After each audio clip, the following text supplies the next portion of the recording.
लीजिए हमारी बड़ी बड़ी बेटी भी आ गई हैं। हेलो गाइस, हम मकर संक्रांति का दिन है और अपनी छत पर बैठे हुए हैं और धूप का आनंद ले रहे हैं। नहा धो करके, ठंडी तो सुबह तो बहुत ज़्यादा थी और काफ़ी ठंडा था, कोहरा था यहाँ पे, निकलने लायक स्थिति नहीं थी। 11 बजे के बाद थोड़ी धूप खुली, तब जाकर के हाँ भैया जल्दी जल्दी पानी गर्म किया, सब तैयारी कर ली तहरी की। अब खिचड़ी पे खिचड़ी कोई खाता नहीं है हमारे यहाँ, तो भैया हम तहरी बना देते हैं। और सबके सब जो हैं यहाँ पे धूप में जल्दी में नहाते जाओ, खाते जाओ भैया, छत पे जाओ, सेक लो अपने आराम से। और आकर के धूप में ये देखिए पतंग उड़ रही है यहाँ पे। हालांकि हम लोग फिरोजाबाद में यहाँ कोई पतंग उड़ाता नहीं, यहाँ पे गंगा दशहरा में पतंग उड़ती है असल में, यहाँ पे कोई पतंग नहीं उड़ाता। और हम लोग जो हैं, और यहाँ पे हम लोग क्योंकि अभी इलाहाबाद से आए हैं तो हम लोग वहाँ रहे हैं, वहाँ के कल्चर में भी रंग गए थे एकदम। और मकर संक्रांति पे हर बार वहाँ पे पतंग उड़ाते हैं बच्चे। इसकी वजह से जो है यहाँ पर भी भैया यहाँ हल्ला मचाते हैं। यहाँ तो पतंग ही नहीं मिलती है, तो गंगा दशहरा पे पतंग ला करके हम रख लेते हैं बच्चों के लिए। क्योंकि यहाँ अगर इस समय ढूंढेंगे तो अभी कोई मकर संक्रांति पे कोई भी ना तो दुकान लगती है, ना पतंग वाले भी दुकान बंद कर देते हैं, क्योंकि उड़ाता नहीं कोई, बिकती नहीं है तो क्या करें खोल कर। तो तभी हम लोग एडवांस पतंग लेके रखते हैं और तब इन लोग को देते हैं पतंग, दोनों को, नहीं तो उदम करके रख देती हैं। एक बार इनके पापा जी को पतंग लाने के लिए 9 किलोमीटर जाना पड़ा घर से बाहर, और तब जाके इनकी पतंग लेके आए, हल्ला मचा के धर दिया, क्योंकि हर बार उनको एडवांस में पतंग वहाँ मिल जाती थी।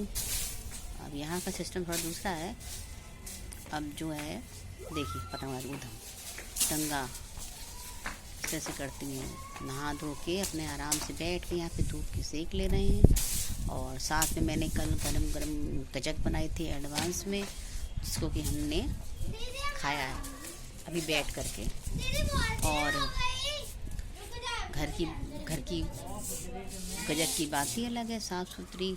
भैया घर में ही तिल धोए, घर में सब कुछ किया, पूजा में चीज़ लगनी है तो साफ़ सुथरा बनाना ही बनाना है।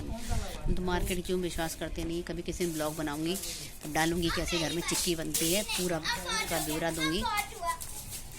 अब ऊधम दंगा चालू हो गया। एक उड़ान दो उसको बेटा।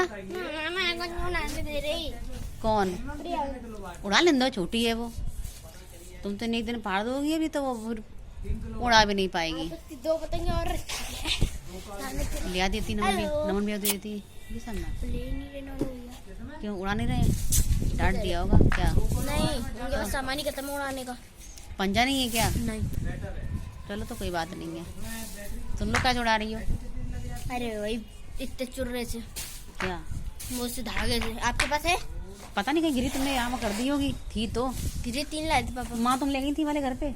नहीं तो अब कहीं रख गई होगी, क्या पता है।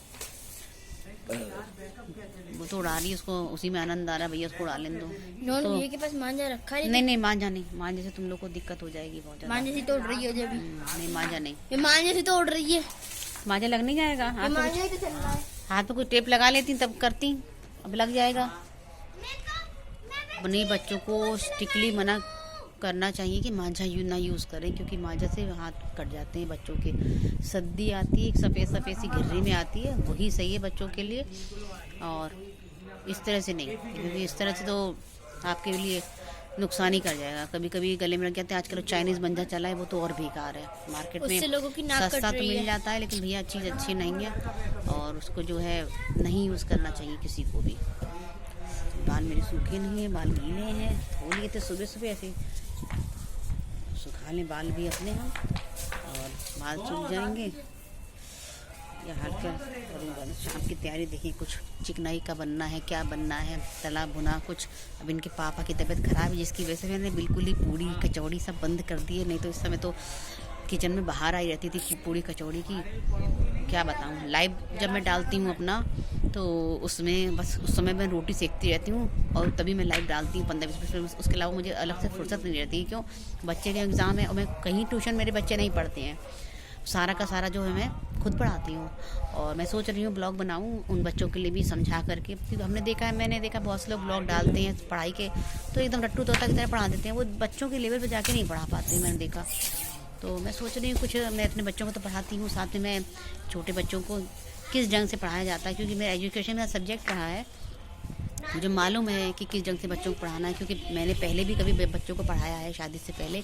तो जिन बच्चों के डी या ई आते थे उन बच्चों के हमेशा ए आने लगे, बी आया, बी से फिर ए आया। और खैर मेरी शादी के बाद बहुत दिक्कत हुई, सभी ने ये कहा कि अरे मेरे हमारे बच्चे कौन पढ़ाएगा, लेकिन वो बच्चे भी बेचारे बहुत हिल गए थे मुझसे।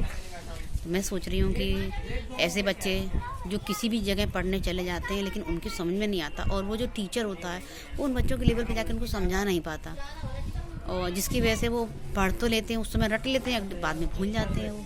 तो ऐसा नहीं होना चाहिए। आपकी एक बार की पढ़ाई बाद में भी काम आए, इसके लिए पढ़ाई कराने वाला ऐसा होना चाहिए जो बच्चों के लेवल पे जाके उनको पढ़ा सके और उनके ढंग से समझा सके कि बच्चे कैसे समझना चाहते हैं या वो क्या चाहते हैं हमसे, क्या हमसे उम्मीद करते हैं कि हम उनके संग कैसा बिहेव करें जो प्यार से उनको पढ़ा सके। तो मैं ऐसा सोच रही हूँ कि पढ़ाई के संग में प्यार से भी पेश आना चाहिए बच्चों के संग, जिससे वो बच्चे पढ़ने में ज़्यादा इंटरेस्ट दिखाएंगे। तो आने वाले समय में मैं अपनी पढ़ाई के ब्लॉग भी डालने वाली हूँ बच्चों के लिए, अपना कोर्स।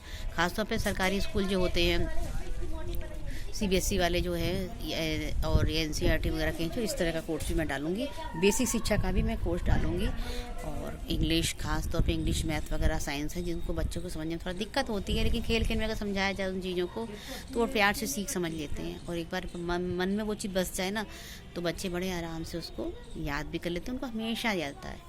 चलिए ठीक है, तो पढ़ाई की बात हो गई। और अभी मकर संक्रांति आज मना रहे हैं, और आज फुल टाइम मकर संक्रांति मनाने का ही आज हम लोग का है, और ये आज ही मैं अपना ब्लॉग डालूँगी और देखिएगा।